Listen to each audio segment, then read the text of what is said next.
So I've got a question. This was kind of directed at Ralph. He's a little bit busy there, but I wanted to.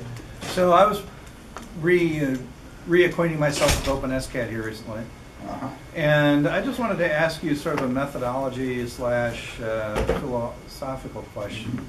One of the things that I found frustrating is when I was trying to punch holes. The subtract operation. Really, you really need to extend through the thing you're trying to punch a hole in, because otherwise you get the ambiguous cuts at the surface. It can't really, if the whole. I'll try to explain it for the people that are listening. If you would think that if you've got a plate and you want to put a hole in it, you can have a plate of a certain thickness, and then you make a cylinder that's as tall as that thickness, and you subtract it from the plate. And it turns out that doesn't work very well at all, because there's an ambiguity where the top of the cylinder meets the plate. And so, all over the place in my OpenSCAD code, I ended up with, lots of little fudge factors, to make sure that I was going to actually be doing cut through. And when you're using something like solve space, you draw the circle and you say, extrude through, just make a hole here, done. Right. So anyway, I guess. Sorry for the long-windedness of the question, but I was wondering if you had any methodology sort of advice there that was. No, you're correct that yes, you need to make sure you completely penetrate the surface when you want to make a hole. I think I just make sure I overcut everything. Yeah. Can I answer that?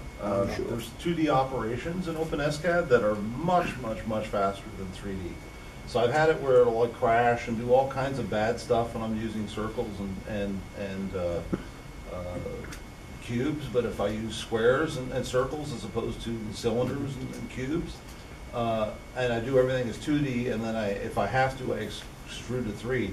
I'm going out to laser cutters, so it turned out that I want to keep my stuff in 2D space as much as possible. Anyway, yeah. But when you do that, then you're just popping a circle out, and then you can extrude, and there's no issue with that. In Fusion 360, there is a way to say, find the other side, please, thank you. Yeah, Yes, and SolidWorks is like that too. It's SolidWorks, you say extrude through or extrude cut. Up to whatever surface. Done. One thing I didn't get to demonstrate, when you're doing that difference operator, whatever you're subtracting becomes invisible. All you see is the hole that's left. There is a mode and a couple of extra features where you can actually visualize what the shape of the object that you're using as the cutting tool, so you can make sure it is really going through or something like that before you save it. Yeah, my OpenSCAD files look like my C code, so everything is constant. So to me, that's never been a problem, because there's a parameter material thickness, and then I've got a hole that's just based on that, and I use that all the time, and it's Sure. the material thickness. Yes, you have all those. And you always say, so you All those say, fudge make my functions. cutting cylinder material thickness plus Absolutely. something on the edges to make sure it goes through. Right. Something I found that's related, I think, in the fast render mode, it might look like you haven't punched all the way through with your hole that's the same height as your material, but if you do the full render, I find it tends to look fine. Yeah, so rendering mode affects I actually found a bug on some complex objects. I found that it just completely misrendered it if I was in perspective mode, but if I was in orthographic mode, it projected it perfectly. So there are some tricks to be careful of. Underlying library in OpenSCAD is something called CAD, which is a computer geometry library, and it's very hard to do good, accurate Boolean operations for 3D surfaces, and this one does it. Okay, but the way it accomplishes it is it uses infinite precision math. Okay. So as you're doing more and more operations, it gets slower and slower because the numerators and denominators keep getting longer. Okay, so you'll have something that, you've got like 30 holes in it, and you hit go, and it's time to take a break, because it's going to take a little while for CGAL to do all those operations, because each operation goes slower and slower and slower. So, and just like John says, one of the better ways of avoiding that problem is to in fact do your entire thing in 2D and then do an extrusion. That's actually way faster. Actually, that was the approach I was using on this demo, is lay out as much as you can in 2D and then just pull things up however far you need to pull them up. Or don't pull them up and you've got a hole. Okay. More questions? David? In OpenSCAD, can you take, like, let's say you've got a part and you've extruded it, can you take another part you've also created and combine them Absolutely. Afterwards? Yes, so the default operation, if you just list multiple parts in the file, is to just do a union. There's also an intersect mode, which is what's common to both, and then there's obviously the difference where it says take one minus another. Now, it doesn't. What you're subtracting doesn't have to be just a primitive. You can take a whole module and subtract that from something else. So yeah, it's just a free hierarchy of all those operators and that you can combine in different ways to. So you can make a star-shaped solid and use that to cut star-shaped holes in some other object and things. So that's definitely possible. When you said one of these produced something for URDF, or Right. does it produce URDF code or No, STL messages? it's basically creating the STL, but it's easy. You know, what I've done for doing a URDF, again, you don't want it to be overly complicated. You want just the simplest framework you can, but with the necessary moving parts. So what I was getting at there is you were seeing the entire robot rendered, but I have a mode in there. I said render it for URDF, and it leaves out the wheels and it leaves out the complex STL files with the electronic circuit boards in it. Just give me as the basic representation, and then I can export that as a single whole STL file on its own, which then But you it's not did that directly going to URDF. There's all still with- some tweaking to actually make a real URDF, but it You gives did the that all with custom programming to choose what to render and whatnot? Yeah, yeah. So in OpenSCAD, there's an if. One of the functions you have is an if. So you just say if rendering for Ross, exclude those. So it's if not rendering for Ross, put everything in, else leave certain things out. And similarly, when I did the mode for 3D printing, I can say leave out like the mechanical, the motors and that I'm not going to 3D print. And I can also have alternate transforms, so I can set my parameters. Say if I'm 3D printing, here's the translation parameters I want. If I'm not, here's ones that lay it out as if it's an assembled model. Or I can have a set of which clusters it nicely to put on the bed of your printer, sort of thing. So yeah, I think you can be creative with using parameters and the conditional type functionality that you can apply things with. Now, I want to do a reverse thing. For people who have used some of these tools, I'd like to see a showing of hands. How many people here have used OpenSCAD? Okay. Good size audience. How many people have used SolveSpace? One. Okay. Just me. Yeah. I just found it about 2 weeks ago. Okay. How many people have used FreeCAD? Okay. Yeah, Right. and for me, it's Not a user. Yeah, not a user. Not a It's user. getting there, folks, but it's not there yet. Right. And how many people have used Fusion 360? Sort of, yeah. Okay. Okay. And then how many people have used something else? Okay. How many of those? Keep your hands up if it's SolidWorks. Okay. Most of it's barely. SolidWorks. Okay. And if it's not SolidWorks, can some of you tell me what you've got? Inventor? Inventor. How many people are Inventor? You do Inventor, don't you? No. I did the class, but never really used it. Okay. So, and what are some of the others? They call it Bobcat. Bobcat. Yeah. Okay. I've heard of A little that. bit of MCAD. Ron? Onshape. What? Onshape. Onshape. Yeah. Right. Okay. Onshape is an online version of SolidWorks done by a bunch of people who quit SolidWorks to go do their own thing. Anything else? Blender? Blender? Ah. Oh, yeah.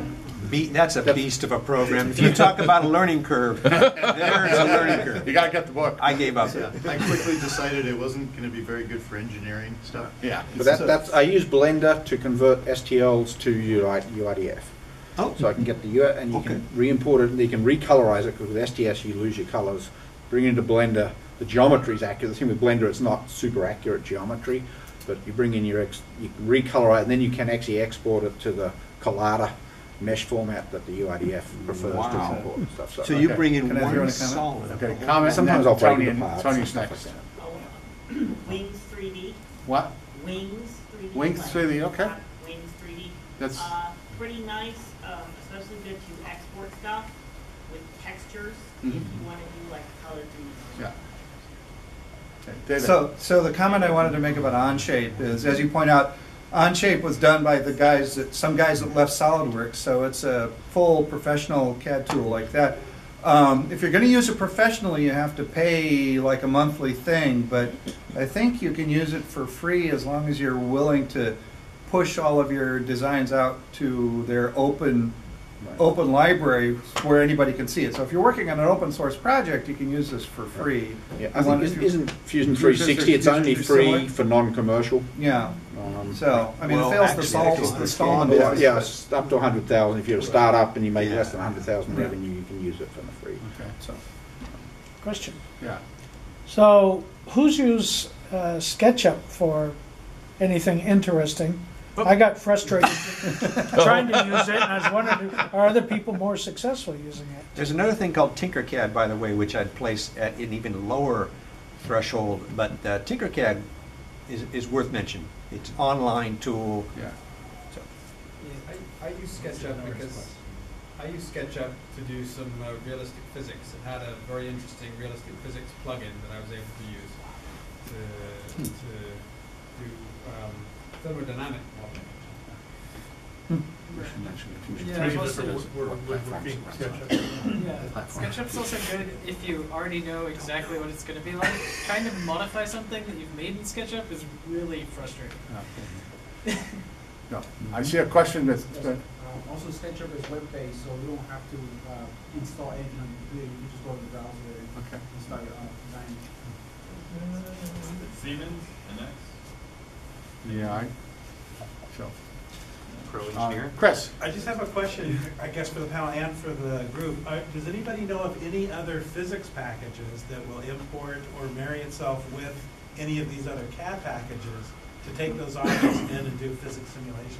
I think Blender has a physics package. it has Blender has a game level physics, so it may not be really accurate, but So it's will good enough Blender for us. import like OpenSCAD or? It'll import STL. Oh, okay. And there's quite a chunk of different formats that Blender will work with. So I think there's quite a learning curve on Free Blender. one. So let's take one or two more questions, and then we'll shut down for the panel here and move on. So any more questions? I see another one back there. Which one is easiest to learn for beginners? Teeny bit louder, please. Which one's easiest for the beginners to use? Depends on your Yeah, mindset. really depends upon what your skill set is. If you're a programmer, I'd probably go with OpenSCAD. If you're not a programmer, I would probably push it.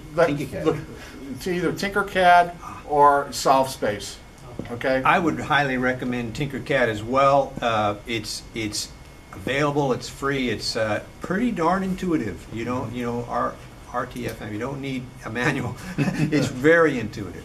Okay. I got a comment in that if you know a little bit about 3D things, so you know some of the vocabulary, there are so many high-quality videos on Autodesk Fusion. Right. It's an easy ramp-up. Right. But it assumes a little bit of knowledge to start with. Right. I mean, something I would qualify this downside of OpenSCAD.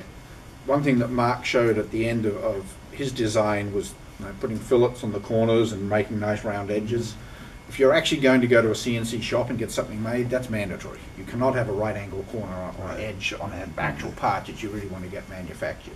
And with tools like Fusion and the higher end one, it's very easy. Just click on all the edges, say fillet to around, it just does it automatically for everything. I should That's point out very complicated in something like OpenSCAD, because now you've got to say what all the corners of all my shapes and apply actual operators to it. So that's in not so Fusion 360, you may have seen them flash on the screen briefly when I was doing some pull-down menus, but it is feature rich like you wouldn't believe. So if you want to do subtle stuff, yeah, you're going to be looking for videos, but you're going to find those videos is what I found. Right. You're going to find them and people will tell you how to do it and you go back and do it, so it's a bit of a learning curve, but there's people there that are telling you on the web. So Wayne? Yes, David? On SolveSpace, have you explored it far enough to see if there's things like the fillets and chamfers and I haven't found those, so I think the answer, I've looked a little and I haven't found them, so I think the answer is no.